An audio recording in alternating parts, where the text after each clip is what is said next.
마태복음 12장 31절부터 37절에 있는 말씀으로 교대인 제목은 쌓은 선에서 선한 것을 내고입니다. 하나님 나라는 이미 임하였습니다.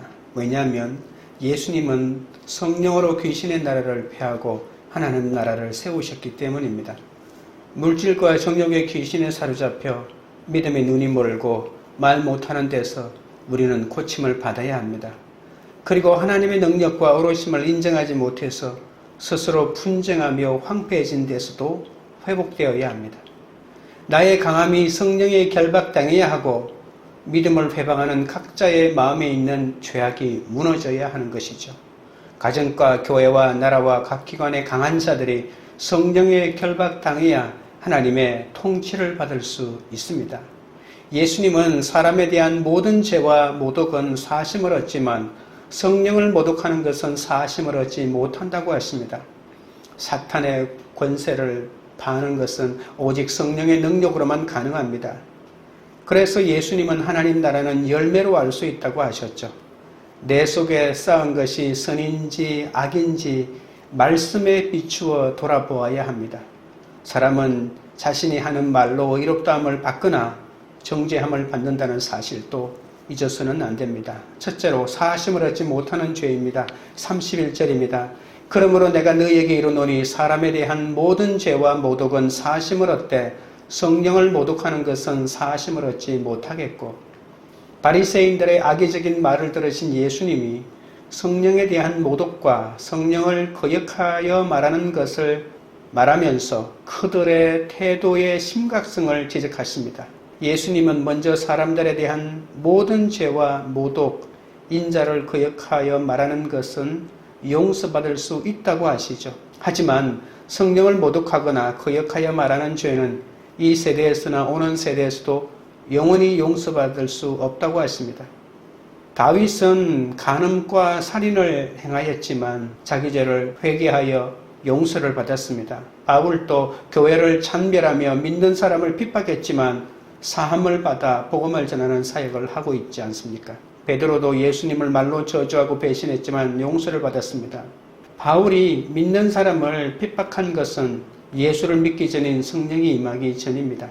그러나 성령이 임하여 예수님 믿고 나서부터는 완전히 변해서 오히려 핍박을 받는 사람이 되었죠. 귀신 들린 자를 고쳐주었는데도 귀신의 왕이 고쳐주었다고 하면서 예수님의 사역을 거부하는 바리새인들의 죄는 전혀 다른 차원입니다. 성령을 모독하는 죄는 예수의 메시아 사역인 귀신 축출 사건 가운데 하나님의 성령이 활동한다는 사실을 의도적으로 부인하는 것을 말하죠.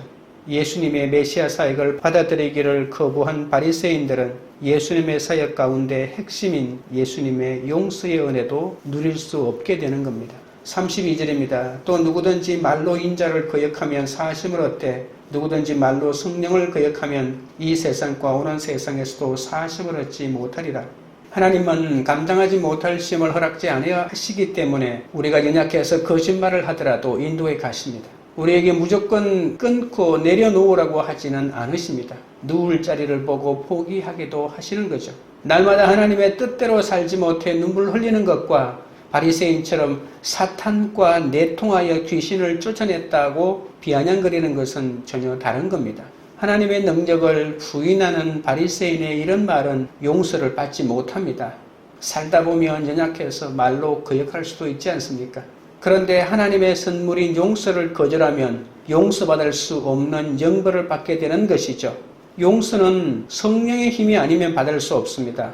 그런데 성령을 회방해버리니까 용서받을 수 있는 길이 아예 없는 것이죠. 그래서 성령을 회방하는 것과 말로 회방하는 것은 다르다는 겁니다. 말로 인자를 거역하면 사심을 얻되 라고 하는 말은 무슨 뜻일까요? 인자가 성령보다 지위가 낮다는 그런 말일까요? 아마도 이것은 예수님의 공생의 사역 기간에 예수님이 메시아이심을 미처 깨닫지 못하거나 받아들이지 못한 자들은 앞으로 용서받을 가능성이 열려있다는 그런 뜻이기도 합니다. 베드로는 사도행전 3장 17절에 형제들아 너희가 알지 못하여서 그리하였으며 너희 관리들도 그리한 줄 아노라 라고 말했던 것이죠. 예수님의 공생의 기간에 예수님을 거부했던 많은 유대인이 회개하고 돌아오도록 초청할 때 이 말을 했던 겁니다. 하지만 그렇다고 하더라도 인자를 거역하여 말하는 것과 성령을 거역하여 말하는 것은 실제로 구분하기가 어렵습니다. 오로지 하나님 한 분만이 이 둘을 명확하게 구분하실 수 있는 것이죠. 그렇기 때문에 우리가 어설프게 이 둘을 나누어서 명확하게 말할 수는 어렵다는 겁니다. 다만 우리가 하나님의 자비하심에 의지하여 진심으로 회개하며 겸손한 모습으로 주님 앞에 나아간다면 어떤 죄를 지어서도 용서받을 수 있는 것입니다. 말로 성령을 거스르는 대표적인 사람이 본문의 맥락으로 본다면 진리와 율법의 정통성을 지키는 수호자라고 자처하던 바리새인들입니다. 그들이 아무리 진리에 대하여 열심히 대단하다 할지라도 예수님 안에서 역사하시는 성령의 활동하심을 인정하지 않는다면 하나님에게 인정받을 수 없을 뿐더러 영원한 형벌에 처할 수밖에 없습니다. 예수님의 역사를 귀신의 재주로 왜곡하고 하나님의 성령을 귀신의 왕이라고 모독하는 죄는 용서받지 못한다는 말이죠. 하나님의 용서를 거부하고 그분의 구원을 가로막으면서 끝까지 회개하지 않는 죄는 절대로 용서받지 못합니다. 적용 질문 드립니다. 하나님께 사심을 얻는 죄임에도 불구하고 나는 결코 용서할 수 없다고 하는 죄는 무엇입니까?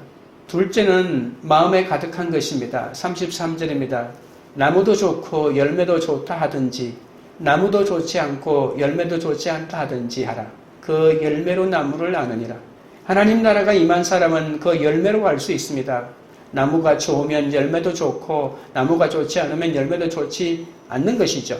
나무는 좋은데 열매는 안 좋고 나무는 안 좋은데 열매는 좋을 수 있다고 말하는 것은 자연의 이치에 어긋나는 겁니다. 이 말씀을 하신 예수님의 의도는 바리새인들이 귀신이 나간 것은 인정하면서도 그것은 성령이 아니라 귀신이 한 것이라고 하니까 싫고 좋고를 자기 마음대로 결정한다고 예수님이 지금 비판하고 있는 것이죠. 귀신을 쫓아내었다고 하는 이 오면한 열매는 인정하면서도 그 일을 하신 예수님은 무시하고 인정하지 못하는 바리새인들은 자가당착에 빠진 겁니다. 바리새인들은 예수님이 얼마나 싫은지 목수 아들의 목수로 사는 출신 성분이 너무나도 형편없었기 때문에 도저히 그를 인정하고 받아들일 수 없는 것이었습니다. 예수 믿어도 저런 사람하고는 놀기도 싫고 말하기도 싫은 마음이 우리에게 있지 않습니까? 내가 잘난 줄 알고 사람을 구별할 때는 지체도 열매도 없었지만 삶을 드러내며 나누며 낮아지고자 하면 말씀을 나눌 수 있는 지체가 생기고 비로소 수많은 열매를 맺을 수 있는 것 아니겠습니까? 예수님을 믿어 성령으로 거듭난 자는 죄를 지어도 회개함으로 성령의 열매를 맺게 됩니다.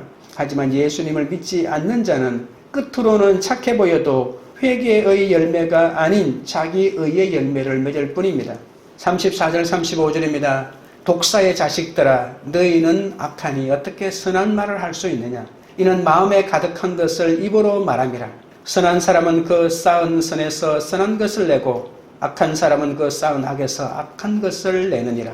성령 모독 문제의 심각성을 다룬 다음에 이제는 선한 말과 악한 말의 문제를 다루고 있죠. 말이 심각한 이유는 그것이 말하는 자의 본성과 관련이 있기 때문입니다. 말은 말하는 자가 어떤 사람인지 있는 모습 그대로 보여줍니다. 예수님은 이런 사실을 지적하기 위해 나무와 열매의 비유를 하셨던 거죠. 예수님은 지금 바리새인들을 감정으로 비난하는 것이 아닙니다. 예수님에 대한 바리새인들의 태도는 그들의 구원과 밀접한 관련이 있습니다. 그러니까 바리새인들의 말은 그들이 예수님과 함께하는 자들이 아니라 예수님을 반대하는 자들이라는 것을 너무나도 잘 보여주고 있죠. 예수님은 그러한 바리새인들을 향해 독사의 자식들이라고 말하는 겁니다. 예수님은 나무와 열매의 비유를 마음과 말 사이의 관계에 적용하는 겁니다. 악한 말의 뿌리는 마음에 있다는 말이죠. 그렇기 때문에 말은 그 말하는 자의 마음에 가득한 것을 끝으로 표현한 것이라는 말입니다. 그래서 정말 중요한 것은 말 그 자체가 아니라 말의 뿌리인 마음, 그 사람의 사람 됨됨이라는 말입니다. 금식하고 봉사를 많이 해도 마음을 고쳐먹지 않으면 선한 말이 나올 수 없습니다. 아무리 착하다고 해도 예수 없는 악이 있고 아무리 착하지 않게 보여도 예수의 생명이 있는 선이 있을 수 있다는 말이죠. 바리새인들은 세상 복의 개념으로 선악을 가르치기 때문에 백성들이 이해하기 너무나도 쉬웠습니다. 그러나 그렇게 선과 악을 구별하는 것은 인간의 합리화일 뿐입니다. 하나님 나라를 위해 내가 쌓는 선과 악이 무엇인지를 알아야 되는 것이죠. 예수님을 믿고 하나님의 말씀을 따르는 것이 선이고 영혼 구원을 목적으로 하지 않는 구제와 봉사와 헌금이 악일 수 있다는 겁니다. 선한 말을 하려면 먼저 내 마음에 가득한 악을 보고 회개해야 합니다. 내가 바로 독사의 자식임을 깨닫고 예수의 말씀을 따를 때 마음에 선이 쌓이는 것이죠. 예수님을 배척하고 나의 의를 쌓고자 열심을 내는 것이 마음에 악을 쌓는 것입니다. 적용 질문 드립니다. 요즘 내 마음에 가득한 것이 무엇이고 그것이 어떻게 말로 나타납니까? 쌓은 선에서 선한 것을 내고자 어떤 회개와 적용을 하겠습니까? 셋째는 말의 힘입니다. 36절 37절입니다. 내가 너희에게 이르노니 사람이 무슨 무익한 말을 하든지 심판날에 이에 대하여 신문을 받으리니 내 말로 의롭다함을 받고 내 말로 정죄함을 받으리라. 말이 이처럼 사람됨 그 자체를 대변한다는 원리는 그 말의 결과에 결정적인 영향을 미칠 수밖에 없는 것이죠. 예수님은 사람의 말이 심판의 근거가 된다고 선언하십니다. 말과 심판의 관계에서 예수님은 성령에 대한 모독이나 그에게 말뿐 아니라 모든 부주의한 말까지도 심판날에 문제가 될 수 있다고 밝히십니다. 심판날에 하나님 앞에서는 악한 말뿐 아니라 아무 생각 없이 찌꺼린 부주의한 말들까지도 심판의 대상이 된다는 말이죠. 예수님을 믿지 않으면 길과 진리와 생명을 모르기 때문에 무익한 말, 그러니까 생명과 관계없는 말을 하게 됩니다. 바리새인들은 예수님이 병 고치시는 역사를 보고도 귀신의 장난이라고 하면서 바알세불의 힘으로 고쳤다고 무익한 말을 했으니 엄중한 심판을 받을 것입니다. 바알세불은 사탄의 다른 이름인 파리의 대왕이란 뜻이잖아요. 주님의 거룩한 능력을 보고 바리새인들이 그렇게 표현했다는 겁니다. 결국 자기 말로 자기를 증거한 것입니다. 우리의 작은 섬김을 보고 누군가 악평을 하더라도 예수님을 생각하며 참아야 합니다. 악하고 무익한 말을 듣더라도 덩달아 악한 말을 해서는 안 됩니다. 그들 앞에 거룩한 말과 행실을 보여주는 것이 하나님 나라를 보여주는 겁니다. 예수님을 믿어 자기 죄를 깨닫고 하나님의 구원을 알게 된 자는 옳고 그름의 말이 아니라 생명과 구원의 말을 쓰게 되는 것이죠. 심판날에 하나님께 의롭다는 인정을 받으려면 크고 작은 모든 문제에서 예는 예, 아니오는 아니오라고 철저하게 진실을 말해야 합니다. 또한 원수에게까지도 사랑의 태도를 보이고 박해를 당할 때도 예수를 시인하는 것이 바로 선한 말입니다. 그렇다고 해서 심판날 의롭다는 선고 기준이 말에만 의존한다는 것은 아닙니다. 아무리 말을 그럴듯하게 하였다고 해도 행함이 없는 공허한 선한 말이나 고백이 얼마든지 가능하기 때문이죠. 그러한 말이나 고백만으로는 심판날 하나님께 인정을 받을 수 없다는 사실도 우리는 명심해야 합니다. 재판정에서 하나님이 100% 옳으시고 나는 100% 죄인이며 당신이 나보다 옳다고 말함으로써 주님께 의롭다함을 받고 남을 살리게 된다는 것이죠. 믿음의 열매로 다른 사람을 인정해야 합니다. 다른 사람의 고난의 간증을 들을 때 그 사람의 고난이 싫어서 무시하고 외면해서는 안 됩니다. 오히려 믿음으로 승리한 열매를 나누어야 하는 것이죠. 날마다 내가 뱉은 말이 하나님 나라를 보여주는 열매가 되어야 합니다. 입만 열면 사는 재미가 없다, 입을 옷이 없어서 죽겠다, 자식이 공부 못해서 내가 얼마나 부끄러운지 모른다라고 하는 말을 늘 하면 어떻게 되겠습니까? 날마다 성경 말씀을 내 속에 쌓음으로써 내 안에 있는 이기심과 판단의 악을 모두 버려야 하는 것이죠. 적용 질문 드립니다. 내가 남에게 하는 무익한 말은 무엇입니까? 예수님의 십자가 은혜로 구원받은 자로서 남을 살리고자 내 죄를 고백하고 당신이 나보다 옳다고 말해야 할 것은 무엇입니까? 기도드리겠습니다.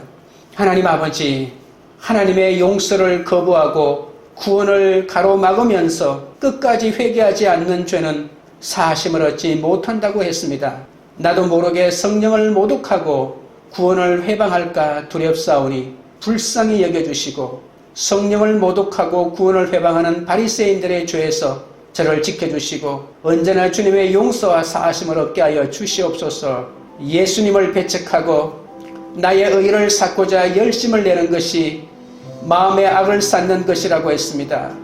예수님을 믿고 말씀을 따르는 선을 마음에 쌓아 선한 것을 내기 위해 선한 말을 하고 내 마음에 가득한 악을 보고 회개하게 하여 주옵소서. 내가 바로 독사의 자식임을 깨닫고 예수의 말씀을 따라 마음에 선을 쌓아가게 하여 주옵소서.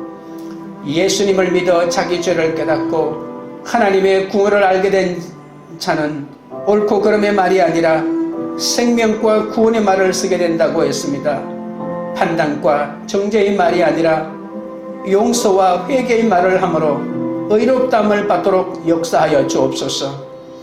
외모가 아닌 믿음의 열매로 사람을 분별하게 하옵소서. 상대방이 문제가 아니라 내 속에 쌓은 악 때문에 판단과 원망이 나오는 것을 불쌍히 여겨주시고 구원의 열매로 하나님 나라를 보여주는 말과 행동을 하게 하여 주시옵소서.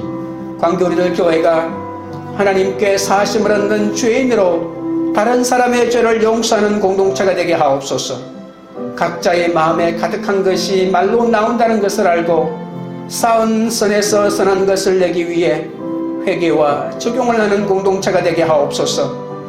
남에게 함부로 뱉는 무익한 말을 삼가고 예수님의 십자가 은혜로 구원받은 자로서 남을 살리기 위해 자신의 죄를 고백하고 당신이 나보다 옳다고 말하는 그런 공동체가 되도록 역사하여 주시옵소서. 예수님의 이름으로 기도드리옵나이다. 아멘.